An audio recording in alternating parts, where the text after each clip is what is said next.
Hello. Hello. Hello, how are you? I'm fine. Good. And you?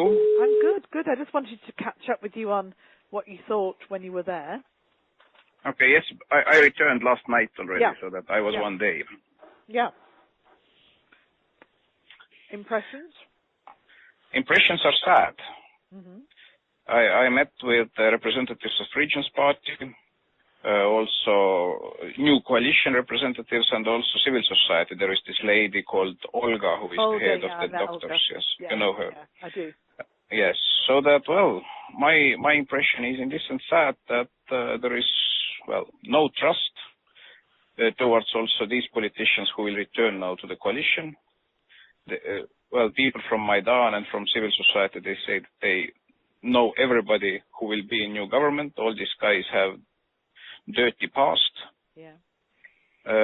So that, well, they made some proposals to the same Olga and some others from civil society to join new government. But this Olga, for example, she says directly that she's ready to go to the government only in the case if she can take with her team foreign experts to start real healthcare reforms.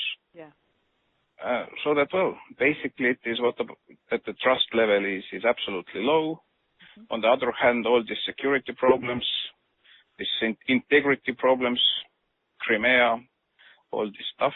Mm-hmm. Regions Party was absolutely upset. They say that, well, they accept this, that now there will be new government and there will be extraordinary elections, but there is enormous pressure against the members of parliament, that there are uninvited visitors during the night to party members.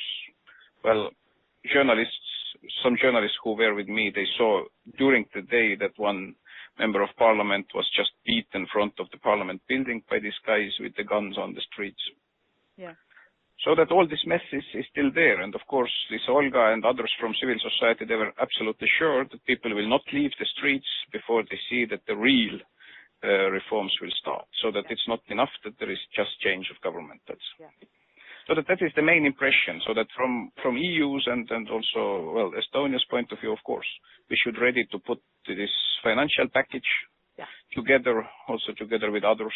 Yeah. This very clear message is needed that it's not enough that there is change of government, but the same real reforms, real, action to increase the level of trust. Otherwise, well, it will end badly. Yeah.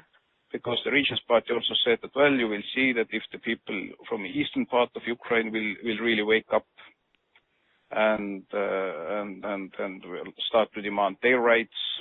Some people also with me, they were in Donetsk. Their people said that, well, we can't wait how long still the occupation of Ukraine lasts in Donetsk. Yeah. That it is real Russian city, and we'd like now to see that, well, Russia will take over. So that, well, short impressions. No, very, very interesting. I've just had a big meeting here with Olli Rehn and the other commissioners to talk about what we can do. I mean, we're working on financial packages, short, medium, long term, everything from how we get money in quickly, how we support the IMF, and how we get a kind of investment packages and business leaders and so on.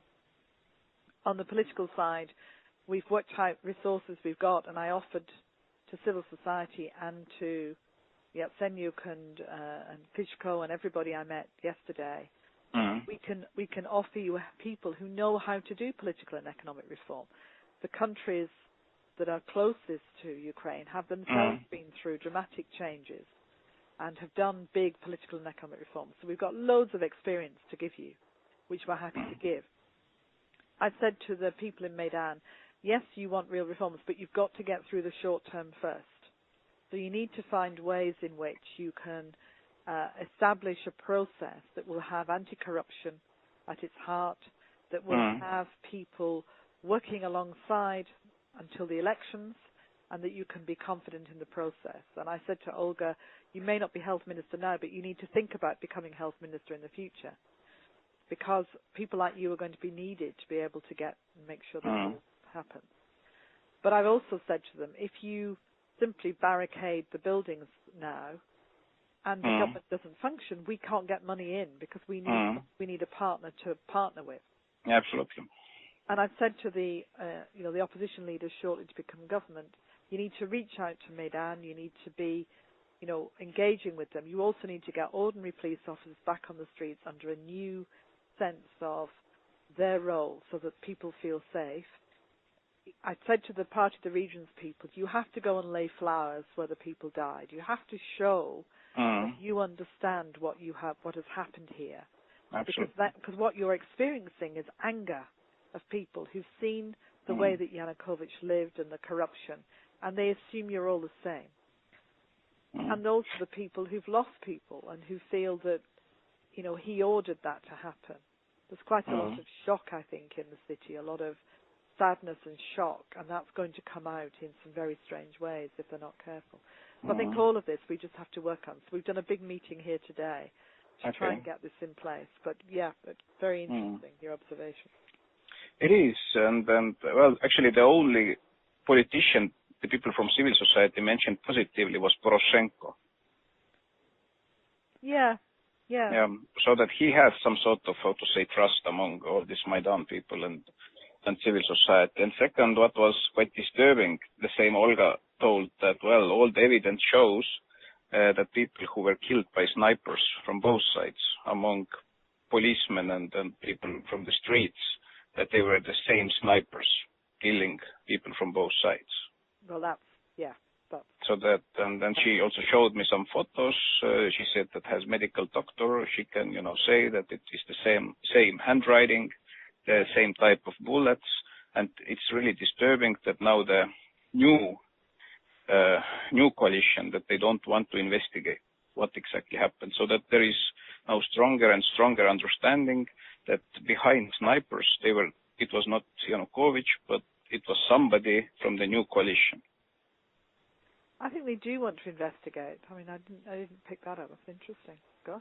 Yeah, so that it was, in this sense, disturbing that if it starts now to live its own life very powerfully, that it already discreditates from very beginning also this new coalition. I mean, this is what they've got to be careful of as well, that they need to demand great change, but they've got to let the RADA function. If the RADA doesn't function, then it's complete chaos. So that it's all, being an activist and a doctor is very, very important, but it means you're not a politician. And somehow they've got to come to a kind of accommodation for the next few weeks with how the country's actually going to run. And then we get the elections and things can change. And that's, I think, going to be quite important. I'm planning to go back early next week, probably on Monday.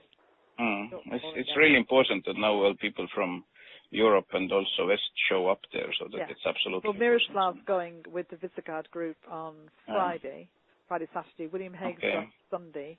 I'll be back again Monday.